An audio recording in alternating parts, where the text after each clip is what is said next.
আরও বিপাকে অভিষেক বন্দ্যোপাধ্যায়। বিষ্ণুপুর থানায় সেবাশ্রয় নিয়ে নতুন অভিযোগ দায়ের।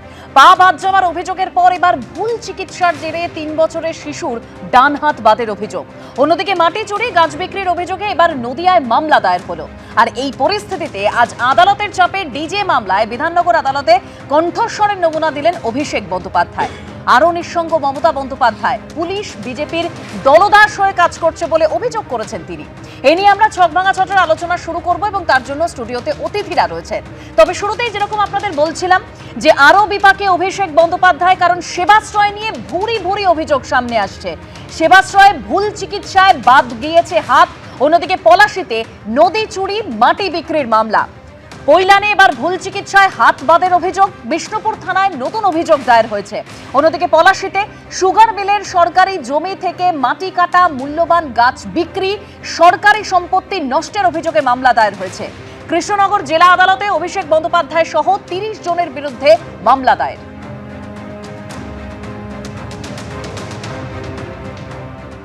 পায়ের পর এবার হাত বাদ। বিষ্ণুপুর থানায় সেবাশ্রয় নিয়ে নতুন অভিযোগ দায়ের হয়েছে অভিষেক বন্দ্যোপাধ্যায়ের বিরুদ্ধে।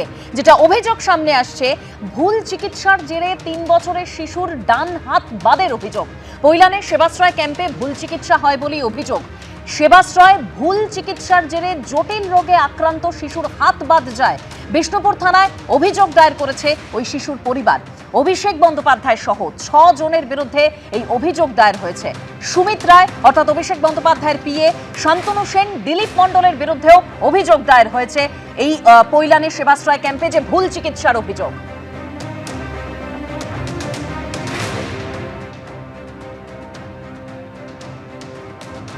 আমরা যখন দিল্লি এমসে গেলাম তখন ওর দিল্লি এমসের ট্রিটমেন্টটা শুরু করার পরে যখন তারপর আমরা সেবাশ্রয়ে অভিষেক ব্যানার্জির সঙ্গে যখন দেখা করলাম, অভিষেকের সঙ্গে যখন দেখা হলো, অভিষেক ব্যানার্জি তখন বলছে যে এই বাচ্চার পুরো দায়িত্ব আমার, এর পড়াশোনার দায়িত্ব আমার।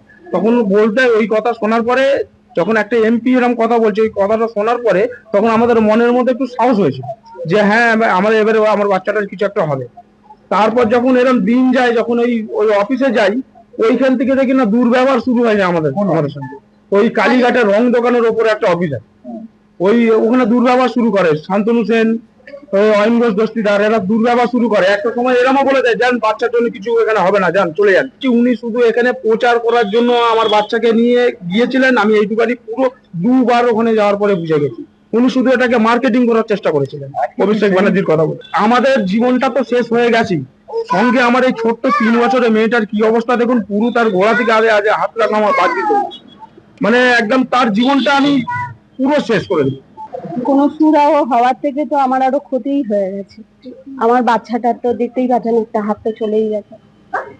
তো ওনার কাছে গিয়েছিলাম, উনি আশ্বাসও দিয়েছিলেন যে বাচ্চাটার উনি পুরোপুরি দায়িত্ব নিচ্ছেন, কিন্তু উনি যে দায়িত্ব নেওয়ার পরে এইভাবে এড়িয়ে যাবেন, মানে আমাদের ভাবা ছোঁয়ার বাইরে।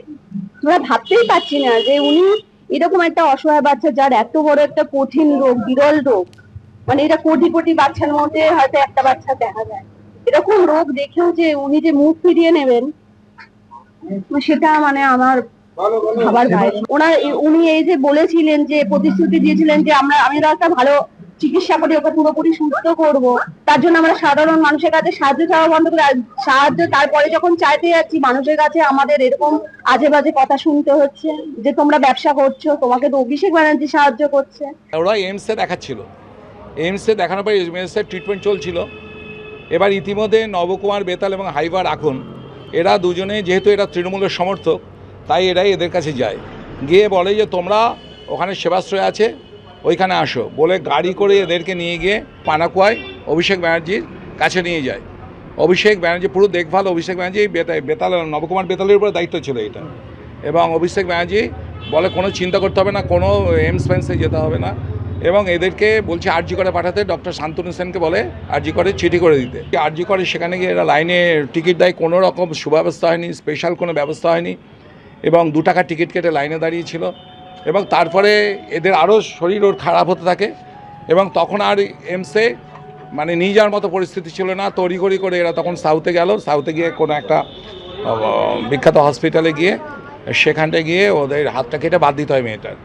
এই পুরো পরিস্থিতির জন্য যাই হচ্ছে অভিষেক ব্যানার্জি, অথচ অভিষেক ব্যানার্জি একে নিয়ে মার্কেটিং করেছিল।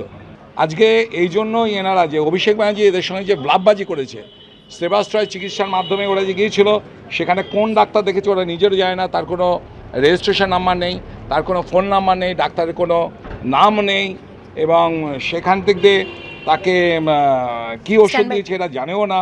সেখান থেকে এরা আরজি করে পাঠায় এবং আরজি কর থেকে এর হাত কেটে বাদ, মানে এত পরিস্থিতি খারাপ হয়েছে যে হাতটা কেটে বাদ দিতে হয়। এই শিশুর পরিবার যেরকম বলছিলেন যে সম্পূর্ণ প্রতিশ্রুতি দেওয়া হয়েছিল যে এই শিশুর সুস্থ হওয়ার দায়িত্ব নেওয়া হবে, কিন্তু অভিষেক বন্দ্যোপাধ্যায় সেই প্রতিশ্রুতি পূরণ তো করেনি, উল্টে এই শিশুর 3 বছরের এই শিশুর ডান হাতটা পর্যন্ত বাদ চলে গেছে। আমি বিমলদার কাছে আসবো। বিমলদা, এর আগে আমরা জানি মহেশতলার সেই বাসিন্দা মালতী বিশ্বাস যার পা বাদ চলে গিয়েছিল এবং সেক্ষেত্রে একের পর এক অভিযোগ তারা সামনে এনেছিলেন, আর এবার এই শিশুর ডান হাত বাদ চলে গেছে বলে অভিযোগ করছে ওই পরিবার। মানে সেবাশ্রয় একটা ক্যাম্প যেখানে মানুষ সুস্থ হতে যাওয়ার জন্য চিকিৎসা পাবেন বলে গিয়েছিল, সেখানে তো সাধারণ মানুষের জীবন নিয়ে ছিনিমিনি খেলা হয়েছে। দেখো, নেতাগিরি দেখাতে গিয়ে এরা মানুষের জীবন জীবিকা কিভাবে শেষ করে দিয়েছে, একের পর এক পরিবারকে তছনছ করে দিয়েছে, তার বহু প্রমাণ আসছে। এটা তার বোধে শেষতম প্রমাণ। এটা শেষ নয়, হয়তো এরপরেও আরও হাজার প্রমাণ আসবে। এরা চুরি করেছে, এরা চিটিংবাজি করেছে, এরা গুন্ডামি করেছে, লুট করেছে, চাকরি বেচেছে, টপ টু বটম সবকটা চোর, বালি পাচার করেছে, সেখান থেকে টাকা তুলেছে, কয়লা পাচার করেছে, মানে দুনিয়ার যত খারাপ খারাপ কাজ করার এই দলটা করেছে। যার জন্য এরা ক্ষমতায় যখন ছিল তখনও বলতাম এটা পলিটিক্যাল পার্টি নয়, এটা একটা গ্যাং। এখন মনে করি এরা গ্যাং তো বটেই, এই টপ টু বটম সবকটা নেতা হচ্ছে গ্যাংস্টার। গ্যাংস্টারকে যে গ্যাংস্টারের আইনে বিচার করা উচিত, এদের সেভাবেই করা উচিত। এদের প্রত্যেকের কোমরের দড়ি, হাত বেঁধে কোমরের দড়ি দিয়ে নিয়ে যাওয়া উচিত। সেটা তো অন্য একটা দিক। এবারে নিজেদের খামখেয়ালিপনা করতে গিয়ে, নেতা প্রতিষ্ঠা করতে গিয়ে এবারে মানুষের কারো হাত বাদ গেছে, কারো পা বাদ গেছে, আরও কি হয়েছে আমরা কেউ জানি না। হোমিওপ্যাথি ডাক্তারকে নিয়ে গিয়ে বলেছে যা অ্যালোপ্যাথি ট্রিটমেন্ট কর, কোথাও কবরেজি ডাক্তারকে নিয়ে গিয়ে তাকে অ্যালোপ্যাথি করিয়েছে, যেগুলো অত্যন্ত বেআইনি। সবচেয়ে বড় কথা, ইনি ওখানে ওইরকম একটা করতে গেলেন কেন? সেবাশ্রয়, তার মানে ওখানে সেবার সিস্টেমটা নেই। আপনারা তো তুলে দিয়েছিলেন, তুলে দিয়ে এবারে নিজে দায়িত্ব নিয়ে চিকিৎসা করতে গেছে, সেবাশ্রয় করতে গিয়ে মানুষকে নিরাশ্রয় করে ছেড়ে দিয়েছে। এখন এই পরিবারটা চলবে কি করে? যে পরিবারের বাচ্চার হাত বাদ গেল, কি করে যাবে? আমি মনে করি এর সব সম্পত্তি বিক্রি করে তার ক্ষতিপূরণ দেওয়া উচিত। কম টাকা তো লোকের কাছ থেকে মেরে মেরে তোলেনি এই বয়সে। বহু অভিযোগ আসছে, আরও অনেক অভিযোগ আসবে। এদের প্রত্যেকটাই, এদের সম্পত্তি ক্রোক করে এই সমস্ত গরিব মানুষের মধ্যে বন্টন করা উচিত, যাতে এই বাচ্চাগুলোর যাতে পুনর্বাসনের বন্দোবস্ত হয়। সবচেয়ে বড় কথা যে এরা ভেবে নিয়েছিল পৃথিবীতে এরাই থাকবে, আর কেউ থাকবে না। এদের হয়ে এই যারা বিভিন্ন মিডিয়াতে বলতো আমাদেরকেও সরাতে পারবে না। পাবলিক যে এভাবে এদের সরাবে তো ভাবতে পারেনি। এবারে তো একের পর এক আসছে।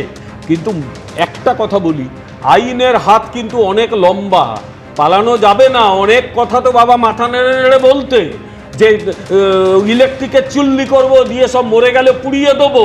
এবার পাবলিক তোমাদের কি হাল করছে একবার দেখো। আমরা এগুলো বলি না, কিন্তু আমাদের কোনো নেতা এগুলো কেউ যদি বলে আমরা তাকে সাবধান করে দিই, এই ধরনের কথা বলো না, এগুলো বলো না। এগুলো পলিটিক্সটাকে তৃণমূল নষ্ট করেছে, সিপিএম নষ্ট করেছে, আমরা করতে পারি না।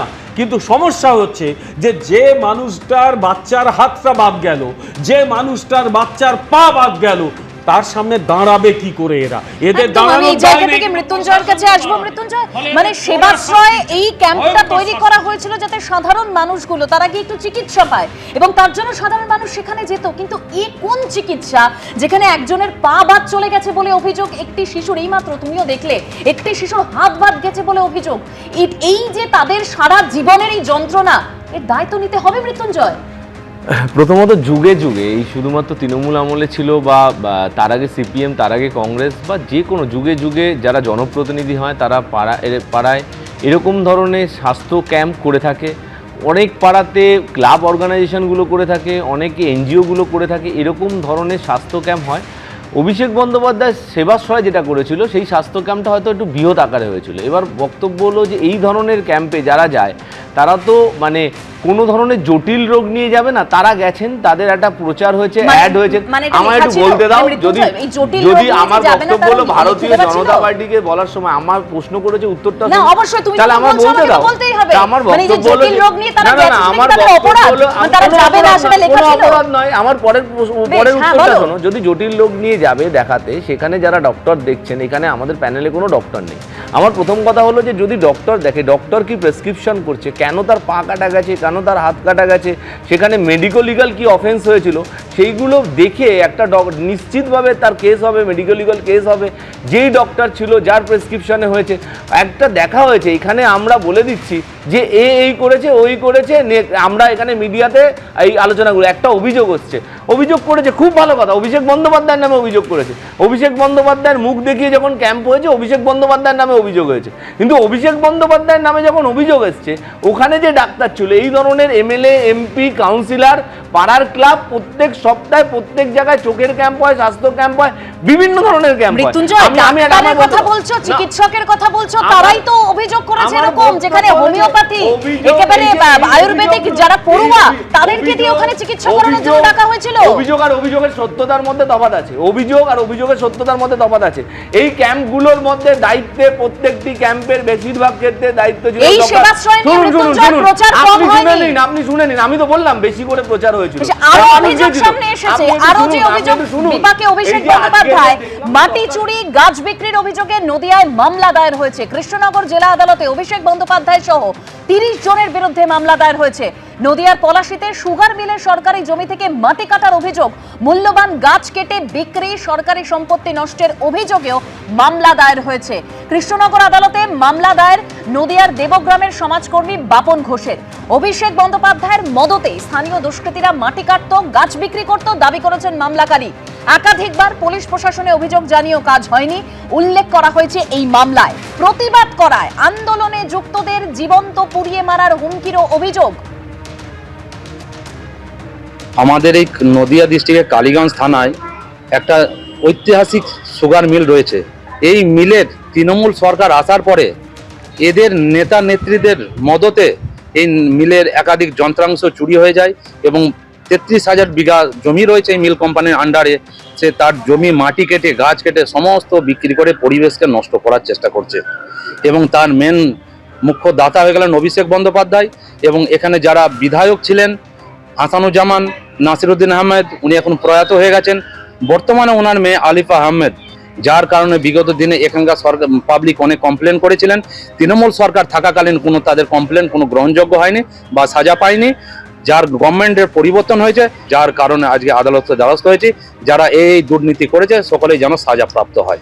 পলাশী এখানে বিরাট একটা টাকা রোজগারের, মাটি গাছ সমস্ত বিক্রি করে তার একটা নেটওয়ার্কের মাধ্যমে ওনার কাছে পৌঁছাত।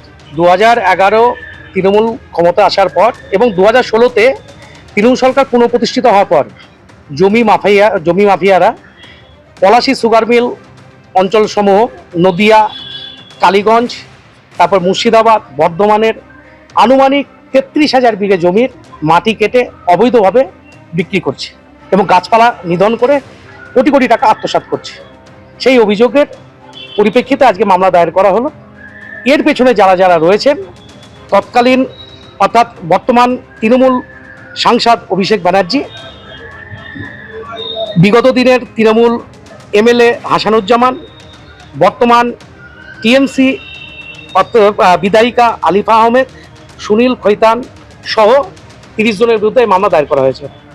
মানে সুনীল দা, এর আগে অভিষেক বন্দ্যোপাধ্যায় নিজের লোকসভা কেন্দ্রে 300 কোটি টাকার একেবারে মাটি বিক্রির অভিযোগ সামনে এসেছিল, আর এবার এই নদিয়ার পলাশীতে সুগার মিলের সরকারি জমি থেকে মাটি কাটা, মূল্যবান গাছ কেটে বিক্রি করে দেওয়া, সরকারি সম্পত্তি নষ্টের অভিযোগ। দেখো, এই মাটি কাটা বলো, বালি চুরি বলো, তোমার তো বাঁকুড়াতে বালি চুরি দেখিয়েছ, নদীর স্রোত রিভার্স হয়ে যায়। বাঁকুড়াতে কয়লা, এই অভিষেক ব্যানার্জি একটা র্যাকেট মেনটেন করত কোলফিল্ড এরিয়াতে, রানীগঞ্জ বলো, বাঁকুড়া বলো, দুর্গাপুর বলো, আসানসোল বলো, এই এন্টায়ার সারা মানে অ্যারাউন্ড দ্য ওয়ার্ল্ড ইন $80 সে একটা সিনেমা এসেছিল। এ হচ্ছে যে সারা পশ্চিম বাংলাটাকে সারা পশ্চিমবাংলাতে দুর্নীতিগ্রস্ত করে তুলেছিল, কিছু দুর্নীতিগ্রস্ত লোককে নিয়ে ও একটা গ্যাং অফ ক্রিমিনালস তৈরি করেছিল। দিনের পর দিন লুট করেছে, পাথর খাদান থেকে পাথর চুরি করেছে, ডিনামাইট দিয়ে খাদান উড়িয়ে দিয়েছে। আজকে তো অনুব্রত মণ্ডলী বলল ওর জন্য আমি 2.5 বছর জেলে ছিলাম। এখন তো সবাই এক এক করে বলছে, একটার পর একটা দুর্নীতি করেছে। তুমি জানো এই যে অভিষেক ব্যানার্জি, দুর্নীতি আর তৃণমূলের ধ্বংসাবশেষ, এই শারদিয়াতে একটা নতুন একটা বই বেরোচ্ছে, পাবলিশারের খোঁজ চলছে, এখন প্রকাশক খুঁজে পাওয়া যাবে, আস্তে আস্তে দেখবে। এই যে অভিষেক ব্যানার্জি বলো, সবার পেছনে মানুষ্যত্ব তাহার উপরে নাই, এই সবার পিছনে ছিলেন মমতা ব্যানার্জি। তোমাকে আমি বলে দিচ্ছি, এবং এই মমতা ব্যানার্জি ছিলেন সমস্ত পুলিশ বিভাগটাকে একদম মুখ আর বধির করে রেখেছিল দিনের পর দিন। দুর্নীতি all around West Bengal, state of West Bengal. Abhishek Mrityunjay দাঁড়াও, আমার একটা কথা আপনার বলতে সুবিধা হবে, আপনি বললেন না যে অনুব্রত মণ্ডল বলছে 2.5 বছর জেল কেটেছে অভিষেক বন্দ্যোপাধ্যায়, সমস্ত পশ্চিম বাংলাটাকে দুর্নীতিগ্রস্ত করেছিল, নিজের কর্মীদের হত্যা করেছিল যারা বাধা দেবে। দুলাল সরকার, আজ তার স্ত্রী চৈতালি সরকার এখনো আক্ষেপ করছেন, আসল দোষী ধরা পড়ে না। পুলিশকে একদম ডিফাঙ্ক করে রেখেছিল। একটা দুর্নীতিগ্রস্ত, গত 1.5 দশক ধরে এই দুর্নীতিগ্রস্ত এই সরকার, এই রাজ্য সরকারের প্রশাসন যেভাবে চালানো হয়েছে, বাধ্য করা হয়েছে, তার পেছনে এই মাননীয় মুখ্যমন্ত্রী, আগে প্রাক্তন মুখ্যমন্ত্রী।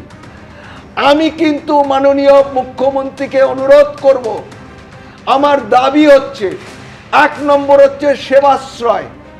এই সেবাশ্রয় এখন পর্যন্ত 5টা কেস হয়েছে, এক মহিলার পা চলে গেছে। একদম একের পর এক অভিযোগ সামনে আসছে এবং সেই অভিযোগের ভিত্তিতে তদন্ত কিভাবে এগিয়ে যায় অবশ্যই আমাদের সেদিকে নজর থাকবে। কিন্তু এই পরিস্থিতিতে দেখুন, সেই ডিজে মামলায় এবার অবশেষে একদম হাইকোর্টের চাপে আজকে অভিষেক বন্দ্যোপাধ্যায় তিনি কণ্ঠস্বরের নমুনা দেওয়ার জন্য বিধাননগর আদালতে গেলেন, কণ্ঠস্বরের নমুনা দিলেন। বিরতিতে যাব, তবে তার আগে এই প্রতিবেদন আপনাদের সামনে রাখবো। কলকাতা হাইকোর্টের চাপে অবশেষে ডিজে হুঁশিয়ারি মামলায় বিধাননগর আদালতে কণ্ঠস্বরের নমুনা দিলেন অভিষেক বন্দ্যোপাধ্যায়। 10 জুলাই অর্থাৎ গত শুক্রবার এই মামলায় কলকাতা হাইকোর্টের তীব্র ভর্ৎসনার মুখে পড়েন অভিষেক বন্দ্যোপাধ্যায়।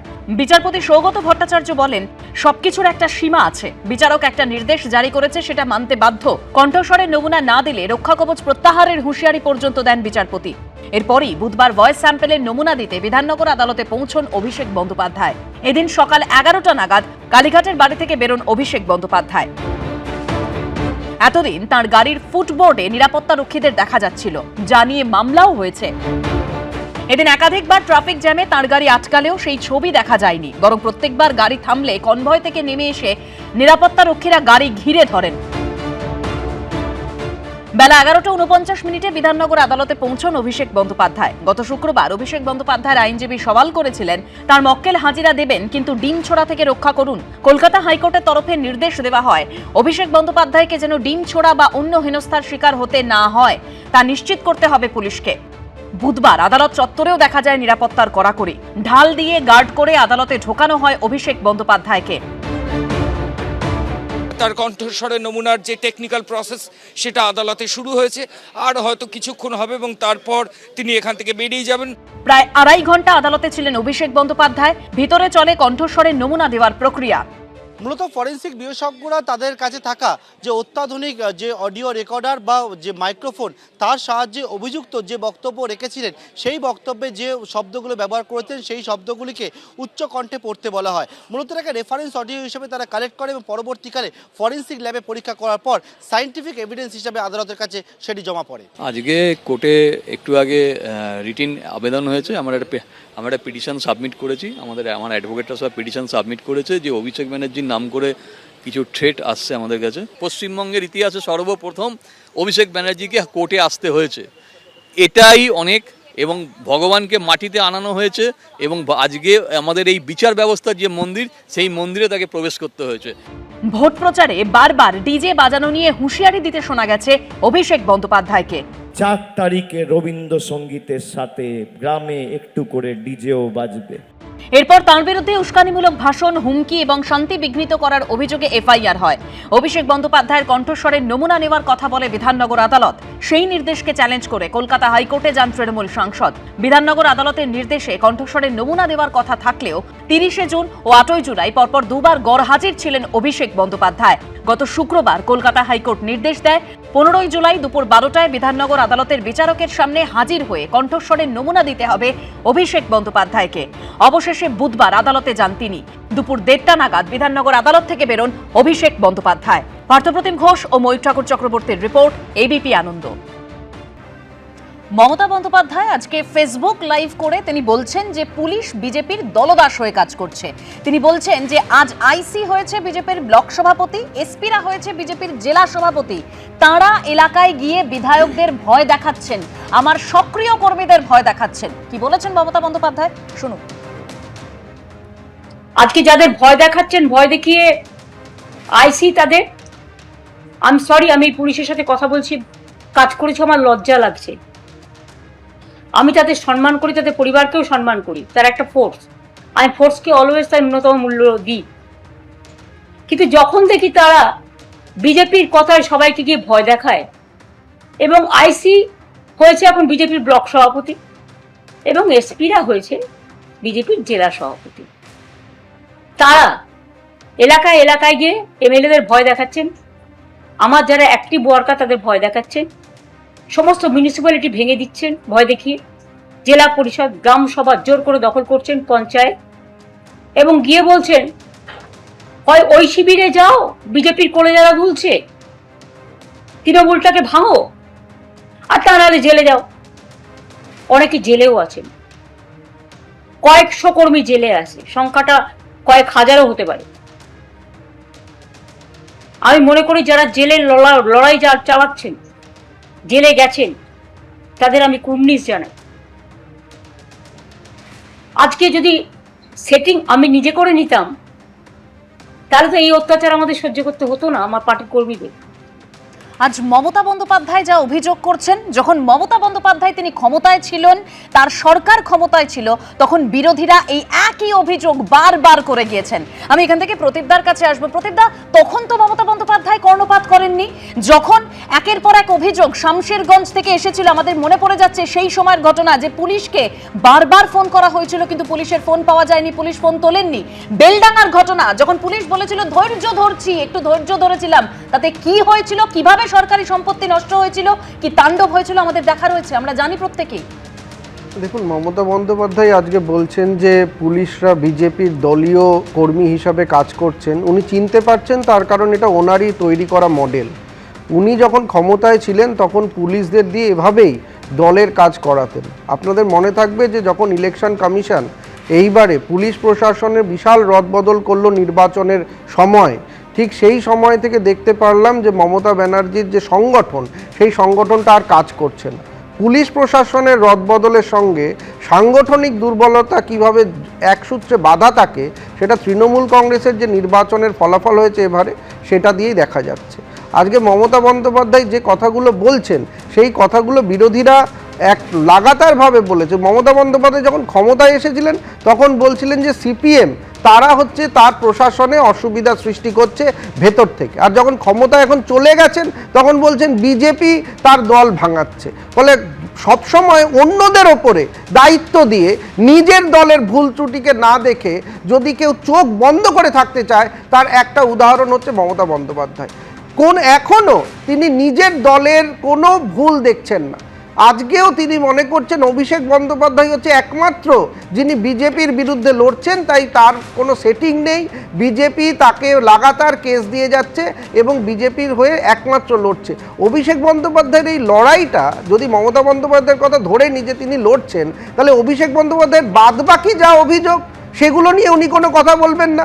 যা অভিযোগ সেবাশ্রয় নিয়ে, বালি চুরি নিয়ে, এই সমস্ত অভিযোগ যার কেন্দ্রবিন্দুতে অভিষেক বন্দ্যোপাধ্যায়, তৃণমূল কংগ্রেসের লোকেরা যখন তৃণমূল কংগ্রেসে ছিলেন তখনও বলেছেন। কদিন আগে কল্যাণ বন্দ্যোপাধ্যায় বলেছেন, যিনি এখনও তৃণমূল কংগ্রেসে আছেন, অভিষেক বন্দ্যোপাধ্যায়ের বিরুদ্ধে বলেছেন, তার যে দুর্ব্যবহার সেটা নিয়ে বলেছেন, তার অভদ্রতা নিয়ে বলেছেন, অসম্মান করা নিয়ে বলেছেন। একটা কথাও বলবেন না।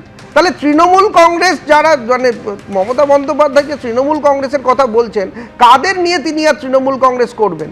যারা আজকে তৃণমূল কংগ্রেস মমতা বন্দ্যোপাধ্যায়ের হয়ে এখনো কথা বলছেন, তারাও কিন্তু আগামী দিনে এই একই প্রশ্ন করবেন যে কেন নিজের দিকে না তাকিয়ে, কখনো সিপিএম আমার এইটা করছে, কখনো বিজেপি দল একদম এই জায়গা থেকে আমি মৃত্যুঞ্জয়ের কাছে আসবো। মৃত্যুঞ্জয়, তোমার উত্তর নেবো, কিন্তু তার আগে আমি শুধু একটা উদাহরণ দেব। সারদা চিটফান্ড মামলায় একেবারে তৎকালীন পুলিশ কমিশনার রাজীব কুমারের বাড়িতে যখন কেন্দ্রীয় এজেন্সি পৌঁছে গিয়েছিল জিজ্ঞাসাবাদের জন্য, তখন মমতা বন্দ্যোপাধ্যায় সেখানে পৌঁছে যান। তারপর মমতা বন্দ্যোপাধ্যায় ধর্নায় বসেন, আর সেই মমতা বন্দ্যোপাধ্যায় আজকে বলছেন যে বিজেপির দলদাস হয়ে পুলিশ কাজ করছে।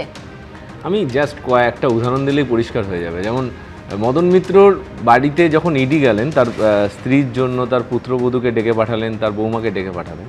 এবার মদনদা, আগে আমরা এই ইডির আমন্ত্রণ পেলে সরাসরি বিজেপিতে যেত, এখন ইডির আমন্ত্রণ পেয়ে বিজেপির তৈরি করা এই চাটন বালিশ যে ঋতব্রতদের দল বিজেপি ঠিক করে দিয়েছে, বিজেপির তৈরি করা বিরোধী দল বি টিম, তাতে চলে যাচ্ছে। আজকে সেখানে কোনো সমস্যা হচ্ছে না তাদের বাড়িতে। আমি মদনদাকে নিয়ে কিছু বলছি না, মদনদা দীর্ঘদিনের লড়াকু নেতা, আমাদের নেতা, কিন্তু মদনদাকে এই যে মদনদা যদি তার পরিবারকে বাঁচানোর জন্য যদি আজকে এই বালিশ বা চাটনদের সাথে যায়, তাহলে আমাদের কোনো সমস্যা নেই, পরিবারকে বাঁচানোর জন্য গেছে।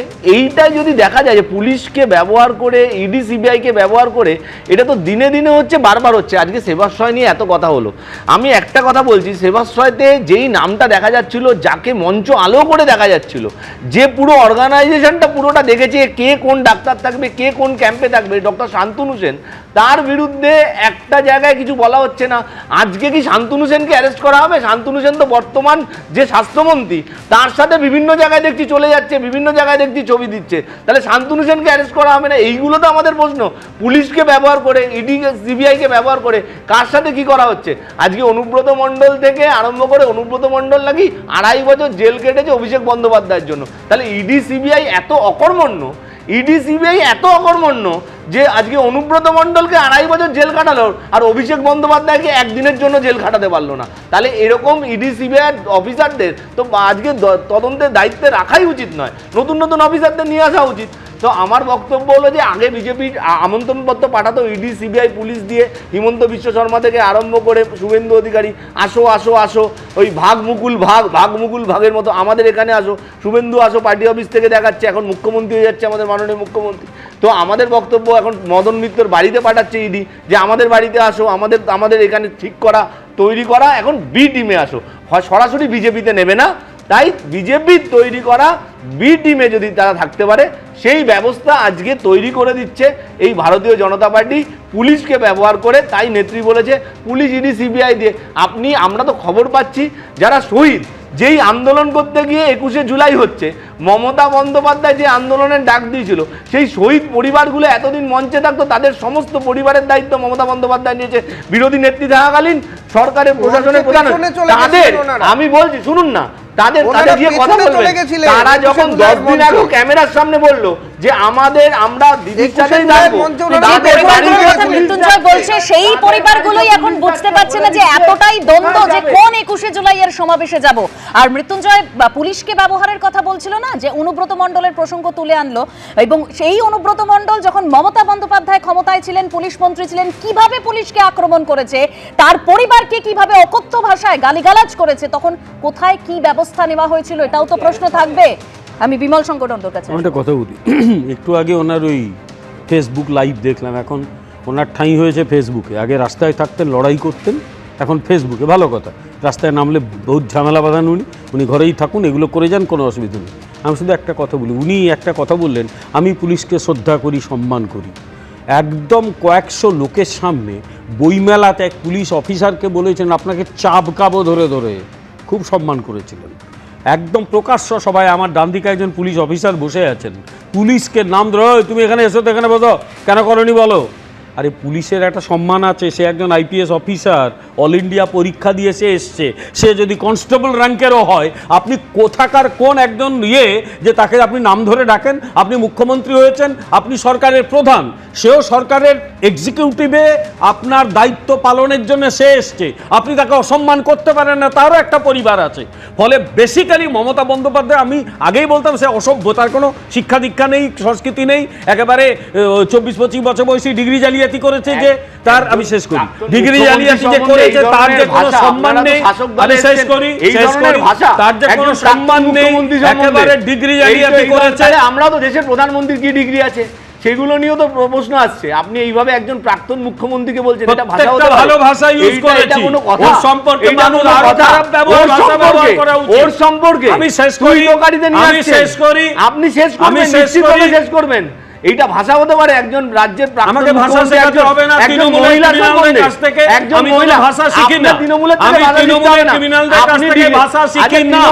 যারা রাস্তায় বেরোলে পাবলিকের ডিম খায়, মার খায়, তাদের কাছ থেকে ভাষা শিখি না। আপনি চিরজীবন থাকবেন না শাসক দলে, কে ডিম খাবে কে ডিম খাবে না চিরজীবন আপনি থাকবেন না।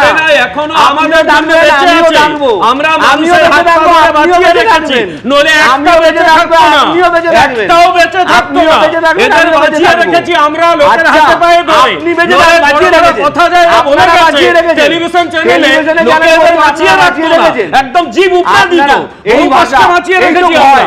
মানুষের হাত পা দুজনকেই থামাচ্ছি, সলিলদার কাছে যাব। সলিলদা, এক্ষেত্রে সেই উদাহরণ মনে পড়ে যাচ্ছে সেই শান্তনু সিনহা বিশ্বাসের। এই শান্তনু সিনহা বিশ্বাস কিভাবে প্রমোটার পুলিশ ক্রিমিনাল র্যাকেট চালাতো, একের পর এক অভিযোগ রয়েছে শান্তনু সিনহা বিশ্বাসের সামনে, সবকিছুতে ছাড় ছিল। দেখো সব কিছুতে তুমি কত উদাহরণ দেবে বলো তো?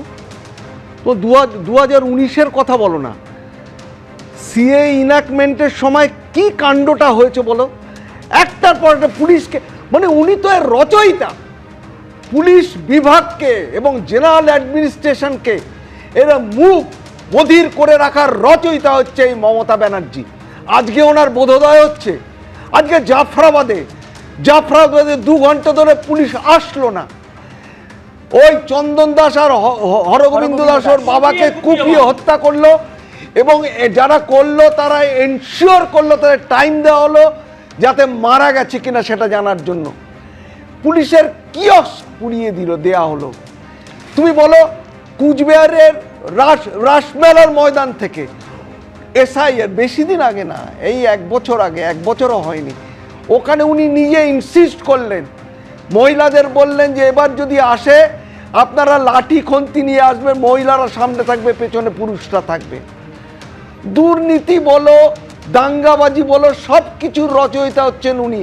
একটার পর একটা ঘটনা ঘটেছে। মিস্টার মুরুগান, যিনি এসআইআর এর পদ্ধতি দেখবার জন্য ফলতাতে গিয়ে উনি অ্যাসাল্টেড হয়েছিলেন, পুলিশকে নিথর করে রেখেছিল। আপনার সুবিধা হবে, শীতলকুচিতে 2021-এ গোলমাল হলো, যিনি দায়িত্বে ছিলেন আইপিএস দেবাশিস ধর, তাকে ইনস্ট্রাকশন দিলেন আপনাকে এই করতে হবে, কেন্দ্রীয় বাহিনীর বিরুদ্ধে কেস এইভাবে সাজাতে হবে, উনি রাজি হননি বলে ওনার লাইফটাই নষ্ট করলো। অনেক অন্যায় করেছে, অনেক অন্যায় করেছে। বিজেপি নেতা বলেছিল শীতলকুচিতে বুকে গুলি করার জন্য, আজকে শীতলকুচিতে এই জন্য শীতলকুচিতে হয়েছে ঘটনা। বাজে কথা বললে তো হবে না। দেবস্মিতা, তুমি বলছিলে যে বেলডাঙ্গার ঘটনা বলছিলে, 30 ঘন্টা ধরে র্যাম্পেজ করেছে ন্যাশনাল হাইওয়ের উপরে। পুলিশ বলছে আমরা ধৈর্যের পরীক্ষা দিচ্ছি, ওখান থেকে বলেছে এসপি কে ডিফাঙ্ক করে দিয়েছে, আইজি কে ডিফাঙ্ক করে দিয়েছে, ডিজি কে ডিফাঙ্ক করে দিয়েছে। সাদা পতাকা নাড়িয়েছে মহেশতলা, হ্যাঁ মহেশতলা গিয়ে সাদা পতাকা নাড়িয়েছে। মানে পুলিশকেও পুলিশকে আজকে এই অবস্থায় নিয়ে যাওয়ার জন্য যদি মমতা বন্দ্যোপাধ্যায় ক্ষমতায় থাকাকালীন পুলিশের বিরুদ্ধে একের পর এক অভিযোগ উঠেছে, পুলিশের ভূমিকা নিয়ে প্রশ্ন উঠেছে, কিন্তু রাজ্যে এখন পালাবদল হয়েছে। তারপর মুখ্যমন্ত্রী শুভেন্দু অধিকারী যেটি স্পষ্ট বলেছেন যে রাজ্যে আইনের শাসন প্রতিষ্ঠা হবে, এবং তিনি বলেছেন পুলিশকে খোলা ছুট দেওয়া হয়েছে, কোনো ঘটনা ঘটলে কাউকে ফোন করার দরকার নেই। বারবার করে এই বার্তা দিয়েছেন মুখ্যমন্ত্রী শুভেন্দু অধিকারী। পুলিশকে খুব ক্লিয়ার ইনস্ট্রাকশন দেওয়া হয়েছে, ধুলিয়ান, শামসেরগঞ্জ, বেলডাঙ্গা, রেজিনগর, শক্তিপুরের মতো ঘটনা ঘটলে কাউকে ফোন করার দরকার নেই।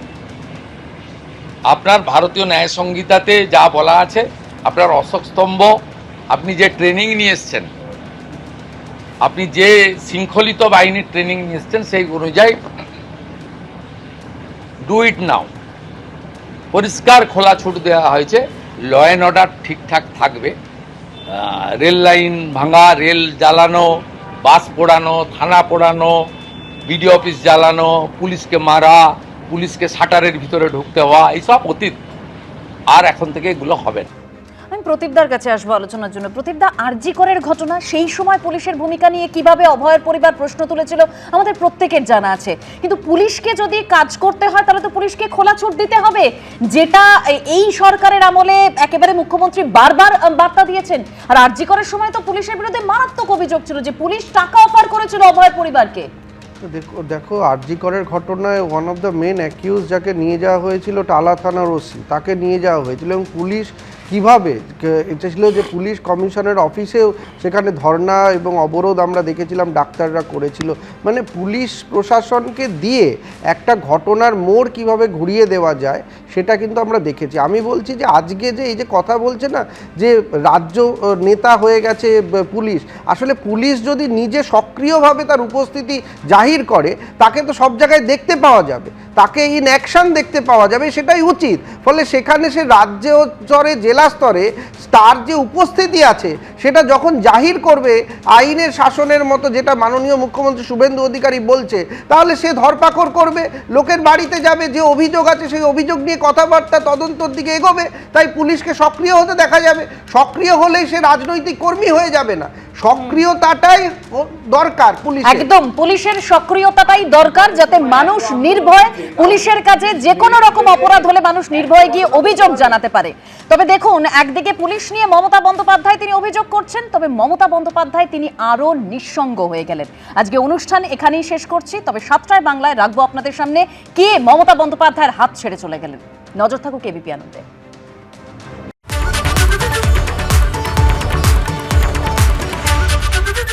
এবিপি আনন্দ, এগিয়ে থাকে, এগিয়ে রাখে।